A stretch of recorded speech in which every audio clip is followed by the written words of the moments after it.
ಇವತ್ತು ರಾಜ್ಯದಲ್ಲಿ ಹಲವಾರು ಪ್ರದೇಶದಲ್ಲಿ ಬಿರುಗಾಳಿ ಮಳೆ, ಈ ಅನಾಹುತದಲ್ಲಿ ಬಾಳೆ ಬೆಳೆದವರು, ದ್ರಾಕ್ಷಿ ಬೆಳೆದಿರೋರು, ತೆಂಗಿನ ಗಿಡ, ಅಡಿಕೆ ಗಿಡ ಎಲ್ಲ ಸರ್ವನಾಶ ಆಗಿದೆ.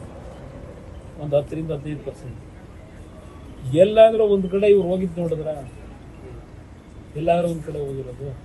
ಇವತ್ತು ಬೆಳಗ್ಗೆ ಒಂದು ಹೆಣ್ಣು ಮಗಳು ಮನೆಗೆ, ಅವಳಿಗೆ ಡೆಫ್ ಇದ್ದಾಳೆ, ಕಿವಿ ಕೇಳಲ್ಲ, 80% ಡಿಸಬಿಲಿಟಿ ಸರ್ಟಿಫಿಕೇಟ್ ಕೊಟ್ಟರು.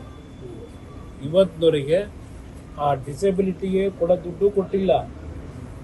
ಮೊದಲೇನೋ ಕೊಡ್ತಾ ಇದ್ರಲ್ಲ, ಇದಂತೂ ಈಗ 2,000 ಹೆಣ್ಮಕ್ಳು ಕೊಡ್ತೀವಿ ಇದೆಲ್ಲ ಹೇಳಿದ್ರಲ್ಲ, ಆ ದುಡ್ಡು ಬಂದು 5 ತಿಂಗಳಾಗ್ತಿದ್ದು ಬೆಳಗ್ಗೆ ಮನೆ ಹತ್ರ ಬಂದು ಕಳತ ನಿಂತ್ಕೊಂಡು ಜೀವನ ಮಾಡೋಕ್ಕಾಗಲ್ಲ, ಆಯ್ತಾ ಇಲ್ಲ ದಯವಿಟ್ಟು ಕಾಪಾಡಿ ಅಂತ ಬಂದು ಒಂದು ಹೆಣ್ಮಕ್ಳು. ಇದು ಈ ಸರ್ಕಾರದ ಕಾರ್ಯಕ್ರಮ.